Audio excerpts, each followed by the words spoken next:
By the way, the halacha is that a father, I know a lot of people got the belt when they were kids. All right? I don't mean a black belt in karate. I mean that their father went ahead and whipped them with a belt. Okay? It was common practice, years ago. Today, things, there's a paradigm shift in parenting. They say, don't hit your kid. Okay? But sometimes, a kid needs a little froska, I guess. Sometimes they say, but I don't know if it's right. You got to ask. You got to ask, and you got to be very, very careful.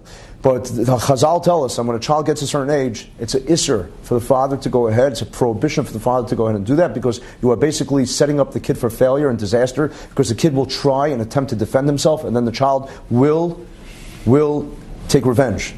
And the child will reciprocate the belt and hit the father. And therefore it's lifnei iver, it's putting a stumbling block in front of a blind person, and halachically a child is not, God forbid, and therefore the parent is not allowed to entrap. Today the FBI is always doing these entrapments things all over the place, right? That's called entrapping. You're entrapping your kid when you do that. You're not allowed to set up your kid for a proposition that may end up in that situation. You've just experienced another Torah class brought to you by TorahAnytime.com.